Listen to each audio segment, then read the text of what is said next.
So it now gives me great pleasure to hand the meeting over to James N., who has come to share on the topic of step one.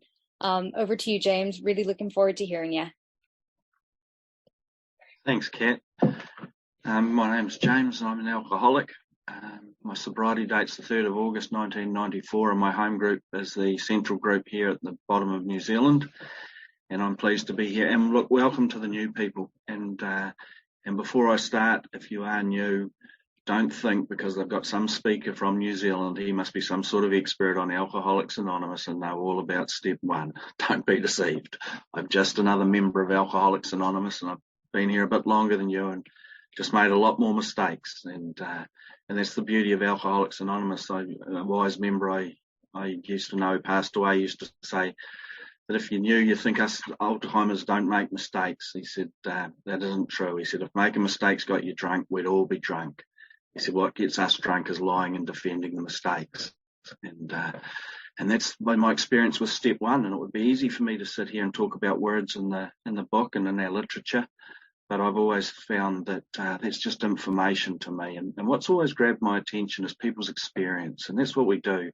We share our experience, strength and hope with each other. And the book tells me it's about what I was like, what happened and what I'm like now. And I'm a different human being than walked through the doors of Alcoholics Anonymous. And I hope that gets conveyed in this, that the change that can take place in Alcoholics Anonymous through the 12 steps of Alcoholics Anonymous, in case that gets lost in amongst all of this. But beginning at the beginning, I grew up in a family where I had every opportunity in life. My parents weren't wealthy in a financial sense, but they gave me everything that a child needs. They gave me love. They gave me encouragement. They wanted well for me. They gave me a safe environment, and I felt totally out of place in it. I never felt comfortable in any given environment that I was in as a child. I was always a kid that had I had a busy head and a churning stomach and a sense of difference. And it was just always there, and there was no need for it to be that way. But I must point out that I did come from a long line of, I used to call them alcoholics, but it tells me in the book that we don't like to diagnose anybody as alcoholic. But I come from a long line of big drinkers that died drunk. And alcoholism was never talked about in my family. But as I say, there was those people on my mum's side and my dad's side that had drank themselves to an early grave. And my dad was actually sober. He wasn't sober in AA. He got sober in New Zealand before there was AA. He was the first person in my family that I ever knew got sober, and he had a spiritual conversion that took place way back, and I'd never seen him drink. And my dad was just a good man, just like my mum. And I had an older sister. And I did well at school. I did well academically, and I did very well sporting wise, and so there was every reason to fit in areas of my life. But in any given group, I just, as I say, I always felt off to the side, and I was always searching. And look, a lot of the stuff I say, I didn't know at the time. A lot of the feelings I describe, I've learned here in Alcoholics Anonymous. And if I say anything that sounds clever, I've pinched it off somebody else in AA, because I've been educated here in Alcoholics Anonymous, and people have put words to things that have gone on within me and within my life. But I was always searching, and I'd find a group of people and think, this is it, this is where I belong. And after a short period of time, I just knew it wasn't quite it, that I was somehow off to the side again, and I didn't fit there. And the big book talks about, and this is all part of my first step, the big book talks about lack of power being my dilemma. And I always felt powerlessness in even any given situation growing up. But, it was always the coach that picked the sports team seemed to have the power. It was the teacher that marked the exam that had the power. It was the girl that I asked to go out with me had the power of whether she would say yes or no. It was the person that interviewed me for the job that had the power. It was the judge that I was standing before had the power. It was the police officer. It was everybody else had this power. And I didn't know that this was due to my alcoholism, but my impression of power then became attitude and defiance. And there's a story in the big book by Marty Mann, the first lady that got sober in AA. And she makes a quote in there that I've always identified with, and I've always loved it. And she says, inwardly frightened, outwardly defiant. And man, I identify with that. That was the story of my life. And I didn't want to be that way.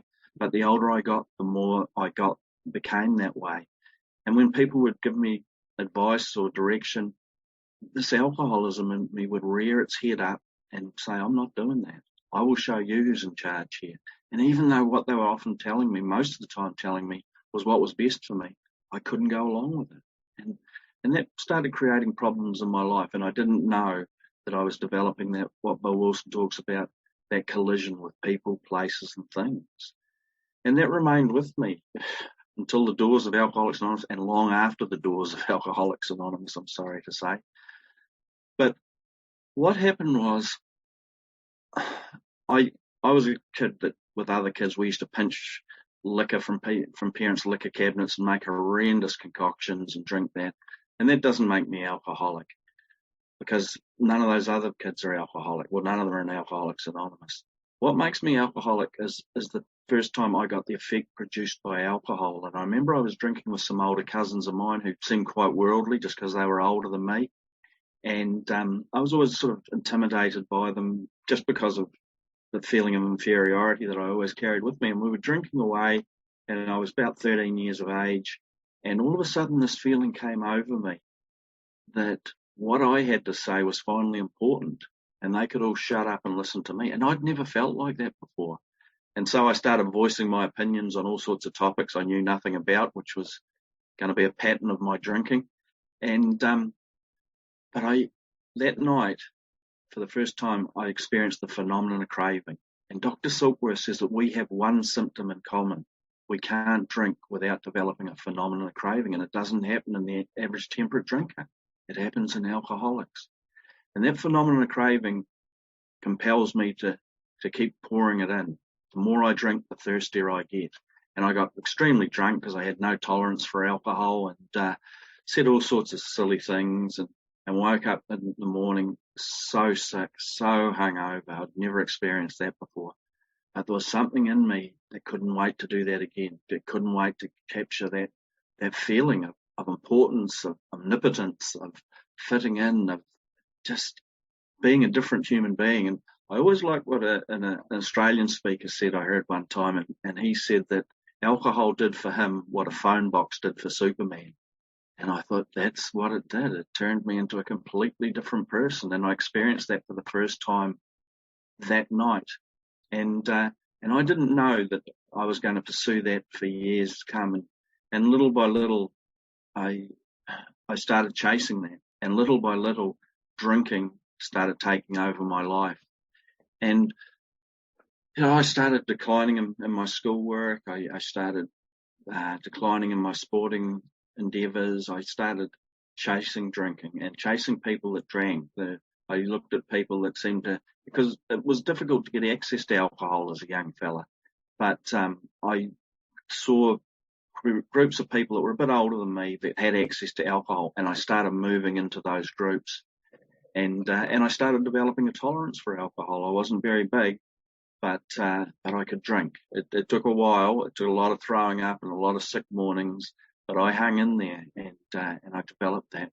And every time I drank, it worked. Every time I drank, I had a feeling of confidence that I'd never had before. I had that feeling of fitting in, of belonging, and that was all I ever wanted. I just wanted to belong and feel like I belonged. And I used to actually say that I drank to get drunk, but I don't believe that anymore. There was always a period in the night when everything was fantastic. I got to that point where people seemed to like me. They liked my jokes. I seemed to be attractive to women. They seem interesting. I'm comfortable in any given environment. And that was just fantastic. And I presume, because I have no idea, that when social drinkers hit that point, that they slow up on the drinking and they just maintain that feeling. But see, I have that phenomenon of craving where I've got to drink through that. I've just got to keep pouring it in. And I can start drinking at lunchtime and be drinking at midnight, and I'm thirstier at midnight than I was when I started drinking at lunchtime. I didn't know anything about this phenomenon of craving, that the more I drink, the more I've got to drink. And another thing I heard a lady say one time, in one of our pamphlets, the 40 questions, it says, did drinking affect your reputation? And she said, drinking was my reputation. And drinking became my reputation. I became very proud of what I could drink, the amounts I drank. And I could drink for days on end with very little sleep and nothing to eat. And as I say, I thought that was a badge of honour. But by the time I got to Alcoholics Anonymous, I wasn't telling anybody how much I was drinking. But my life started changing, and I ended up leaving school with no qualifications whatsoever. And I started a job with the New Zealand Forest Service here in New Zealand, and I started living in single men's camps. And I used to look at these old men that lived in those camps, and I really thought that they had life sussed. I thought they've got the world by the tail. They didn't have a mortgage to pay on a house. They didn't have a wife to please. They could drink as much as they wanted and eat when they wanted. I saw it all as freedom. It never, ever occurred to me that a lot of those men had homes one day, they'd had wives, but they drank their way out of that. They were living in single men's camps because they had to, not by choice. And that just shows my skewed view of the world, that alcoholism always skews my view in its favour. Never, and it talks about that, it talks about that, the delusion that I live in. And that's the thing, that I can't see reality as reality is. And so when you drink the amounts that I drink and associate with the people that I associated with, I started getting in trouble. People started talking to me about my drinking. I had employers talk to me about my drinking. I'd had girlfriends, parents, judges, police officers, probation officers, because I started getting arrested, and I look back now and think about my poor mum. And my mother had never even been in a courthouse until she had to come to children's court with me. And just about every time I was arrested, it was associated with my drinking. And that never occurred to me until I came to Alcoholics Anonymous. But it talks about the alcoholic life becomes the normal one. And it's not only for me, the drinking life, but the way I live my life is alcoholically. And I don't recognise that fact. It becomes normal to me. The abnormal just became normal. And little by little, alcohol and alcoholism consumed my life. And I remember at 22 years of age, where I worked, I conned the office girl to come out with me for the weekend, and she came back and with horrendous stories about my drinking and driving and behaviour and drunkenness, and I hated her. I hated her for telling the truth. I hated anybody that told the truth. But we had a man there at that workplace, and he was a sober member of Alcoholics Anonymous, and he wasn't embarrassed about that or afraid of disclosing that. And it's not an anonymity break. He was just disclosing his membership in Alcoholics Anonymous. The anonymity break comes at the public level. So anyway, the boss asked him to come and talk to me at 22 years of age, and he came and talked. And I remember thinking, you might be an alcoholic, you old fool, but don't lump me into that category. And he was considerably younger than what I am now. And but anyway, I did what I always did. I took a step backwards, and the wall went up. And I nodded my head, and I said what I thought he wanted to hear. And I went on, I was going to say my merry way. I went on my destructive path. I just carried on. And more and more trouble came into my life, less and less ability to hold a driver's license, more and more arrests, loss of jobs, loss of relationships, just constant letting people down. And I was willing to pay the price because alcohol was still working in my life. And as a wise member of AA said, he said, alcohol couldn't have done so much to me if it didn't do so much for me. And that's what it did. It just worked every time. I was always excited about drinking, the thought of drinking. And I never thought of the consequences of drinking. I don't know about anybody else, but how drunk looks and how drunk feels are two totally different things to me. So those people that were talking to me about drinking were seeing what it was doing to me. I was only seeing what it was doing for me. And like when I'm drunk, you watch two drunk people have a fight and it's embarrassing. They just look pathetic. But if I'm drunk and having a fight, I feel like I'm Mike Tyson, but I'm not. I'm one of those people that swings and misses and falls over just like the rest of them. If I was running away from the police, I felt like I was running like Usain Bolt. But how quickly I was apprehended and how often I took knees out of trousers and skinned my palms and slid along footpaths tells me I can't run like Usain Bolt. But that's how it feels. That is the magic that alcohol always produced in my life. And that coupled with that attitude, as I say, it was just getting worse and worse and worse. And then the year I stopped drinking, I had a sister who My sister was every mum's dream. My big sister, she did ballet as a kid and speech competitions and well academically and achieved extremely well and married well and lived in Australia. And she phoned me and she said, look, I'm drinking way too heavy. She said, we bought a bar as an investment. She said, I'm spending too much time there. In my ignorance and arrogance, I thought, drinking way too heavy. You've never even been arrested. I didn't say that, and she said, I'm stopping drinking. I thought, good luck to you. And my sister stopped drinking, but she didn't go to Alcoholics Anonymous. And she got crazier and crazier and crazier the longer she didn't drink.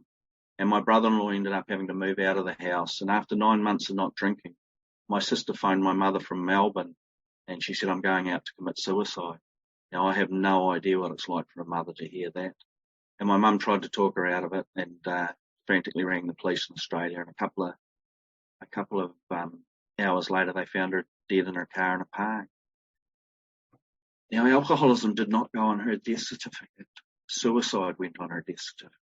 But I believe I know what killed her.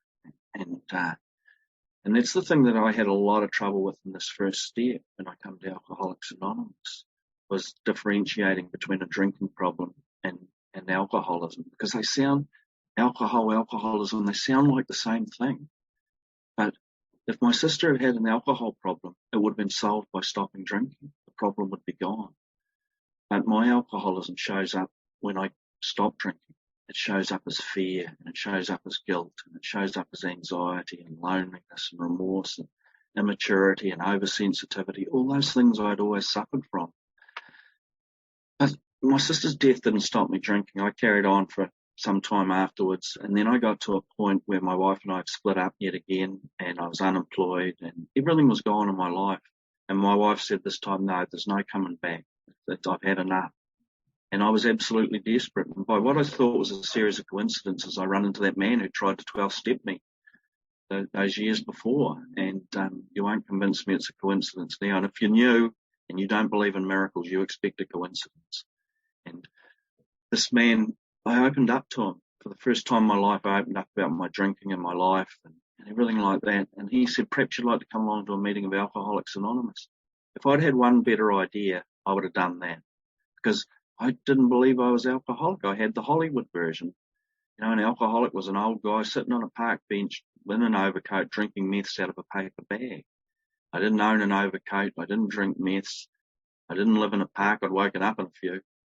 But that was my version of alcoholism. It was always going to be something that I wasn't. And so I said to this man, though, I said, look, I'll come to the meeting. And I went along to a meeting and saw a bunch of people just like you who were the opposite to me.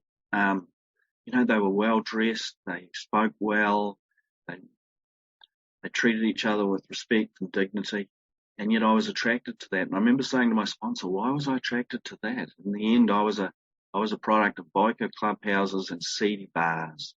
And he said, James, it's a spiritual attraction. We can't explain that.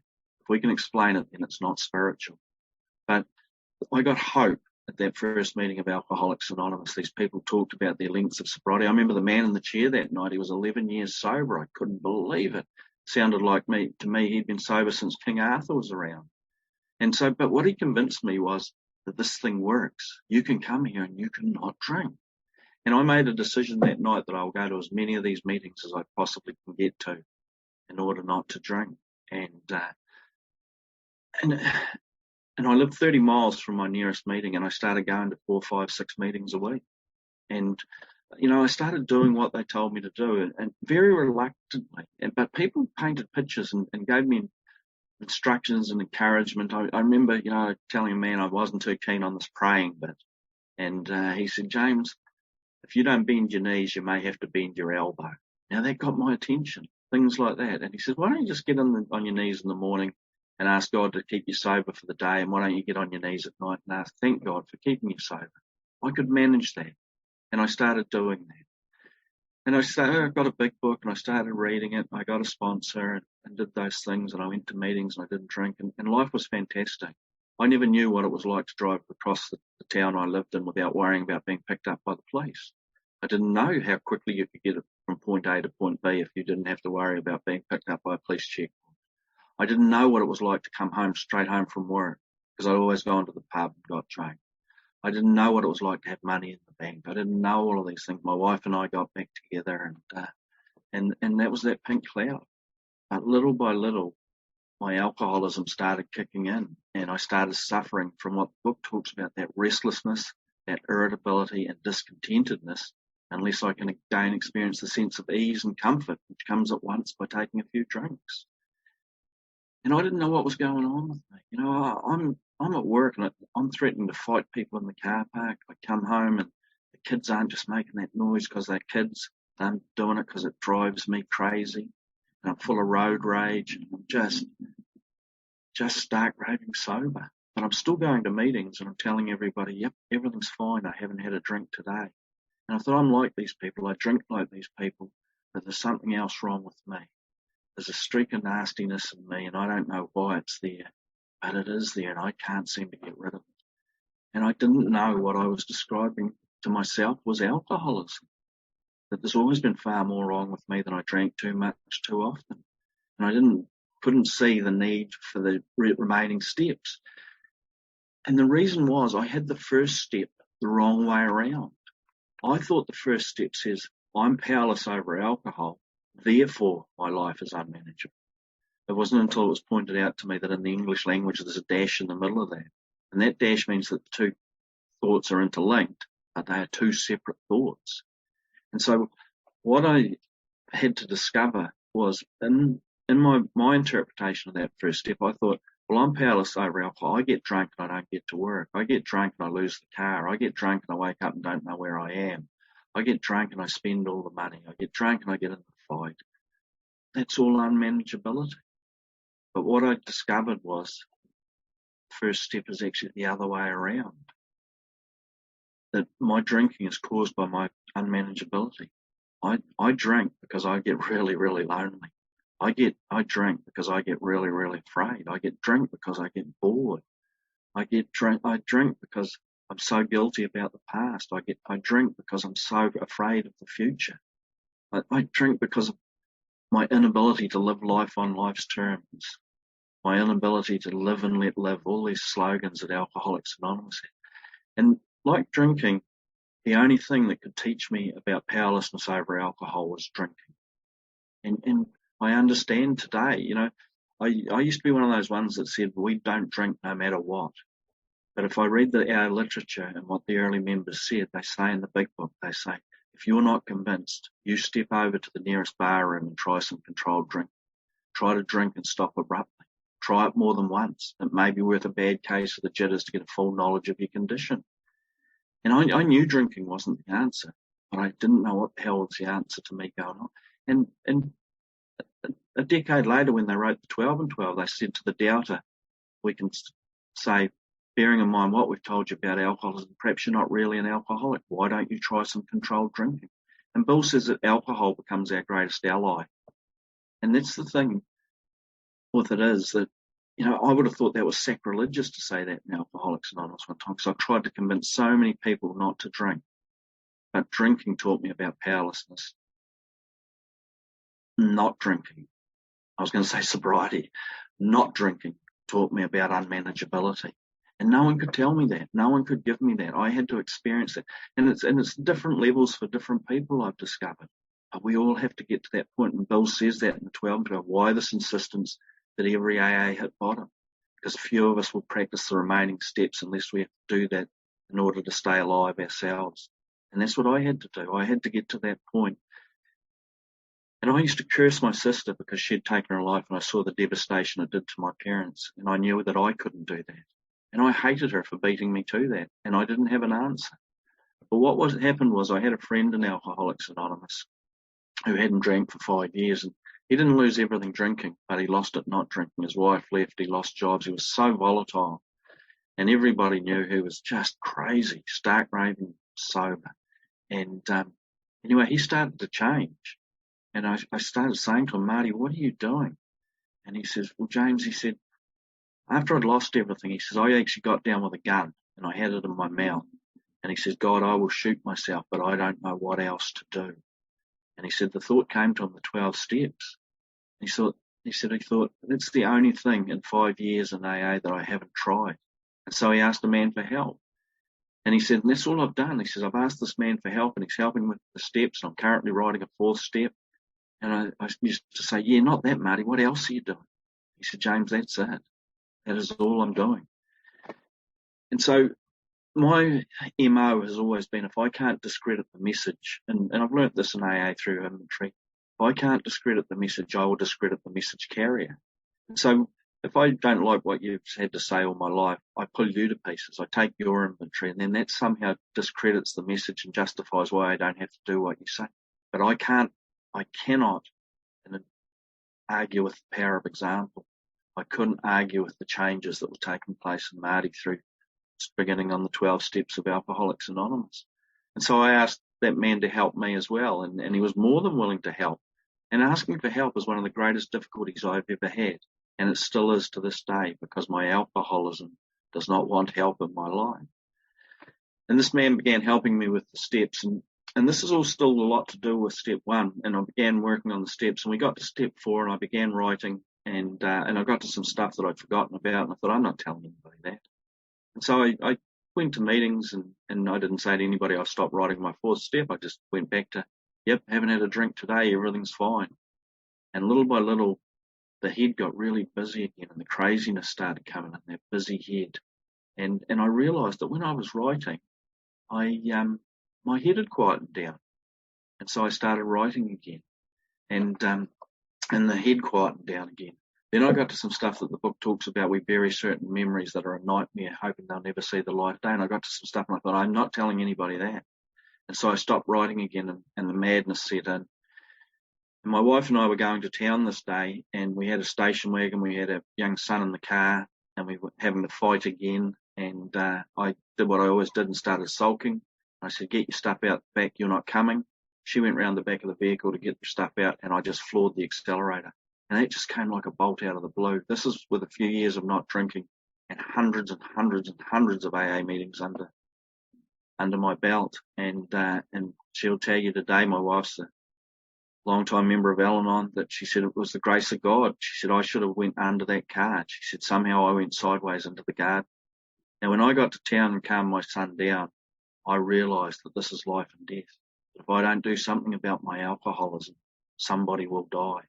And I genuinely believe that that day was my first step, where I fully conceded to my innermost self that I'm alcoholic, that there is far more wrong with me than I drink too much too often, and I need to do something about that. And that's what Bill talks about, that firm bedrock. I had to get to that point in order to do the things I was just terrified to do. And I was able to go on and write that 4th step, and God gave me something that in me that wasn't within me, and I was able to go and do 5. And that's what each step has given me. It's been a building block where God has given me something that's not of my own, that allows me to go on with it. And that's stuff that I was never going to tell anybody, that I tried to run my wife over about.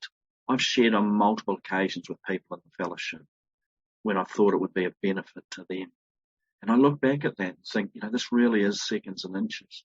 It's too late when I'm standing in the dock and I've killed the woman I'm supposed to love, the mother of my children, somebody's daughter, and say, I'll write the 4th step now. No, it's too late then. And that's how close it got to that. I could have missed this. I should have been spending my life long-term in jail, because that is the alcoholism that I suffer from. And that's the unmanageability. And so what the whole point of the first step I've discovered is it's trying to teach me that self-sufficiency. It's trying to get me completely away from that. And when I realised that the drinking is caused by the unmanageability, the second step takes on a whole new meaning for me. Because I thought, well, I'm not drinking. God's taken the desire, the obsession to drink away. Therefore, he's restored me to sanity. But it's the other way around, that it's the unmanageability I need God's help with on a daily basis. And still today, my life is still unmanageable by me. And I can easily forget that I'm not management material. I'm just the foot soldier that takes his orders on a daily march and does the best that he can with God's help. And I've needed all the tools in Alcoholics Anonymous. I've needed a sponsor. I've needed a home group. I've needed to be in service.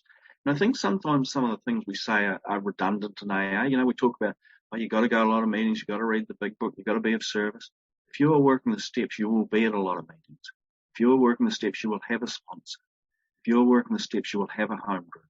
If you're working the steps, you'll be being of service, because that's all first step stuff. And that's what it comes back down to. But I never thought I could ever get to a point where I would like doing this stuff and want to do this stuff. The 12 steps have changed my life. As I said, I'm a different human being than the one that walked through the doors of Alcoholics Anonymous. The person I was will drink again. The person I was has to drink again. Because all my life people were saying to me, James, you've got to change. James, this has got to stop. And I used to think, yeah, that's fine. But how the hell do you change? How do you stop this? I don't want to be like this. I've never wanted to be like this. I never wanted to be a source of constant disappointment and a liability to people in society. But that's what I was. And I was doing the best I could with the tools I had. AA has given me a different set of tools, and they're a set of spiritual tools. And that's what the book talks about, a set of spiritual tools laid at our feet. And what I do with them is up to me. And that's the beauty of Alcoholics Anonymous. I'm free to do anything I like. But what I've discovered in AA is I'm not free of the consequences of those choices. And so everything still comes back to step one for me. And look, I don't walk on water. I don't have a halo or any of that. Some days I'm very difficult to live with. And some days, whether or not I work a good program, people need to ask my wife, not me. But the reality is I am the best I've ever been because of Alcoholics Anonymous, because of the 12 steps of Alcoholics Anonymous. I'm the best husband I've ever been. I'm the best employee I've ever been. I'm the best father I've ever been. I'm the most reliable I've ever been. I'm the best friend I've ever been. And that's come about because of AA, nothing else. But it's come about out of desperation, out of that desperation of that first step of realizing that this is life and death. And it comes back to what that big book says, that I have to fully concede to my innermost self, not to you or anybody else, but I have to fully concede to my innermost self that I'm alcoholic. Not that I have a drinking problem. I hear some people say, whoever got up the earliest this morning is the longest sober. And I know what they're trying to say. But if that was the truth, we'd be selling alarm clocks and not big books. There's 40 pages in the big book on the first step. And and then the rest of it talks about my drinking and my thinking and my reactions to life and my overreactions to life. And that's what it is. That's that unmanageability. So, as I say, I'm just a member of AA who's got a lot of experience of making mistakes in AA. But as I say, in case it gets lost in amongst this, there's safety in numbers in AA, and those numbers are 1 to 12. Thanks for asking me to speak. Oh, wonderful. Thank you so much, James. I'm now going to ask people to unmute themselves if they wish to say thank you to our speaker. And I'm going to stop. Thank you. That was amazing. Thank you. That was fab.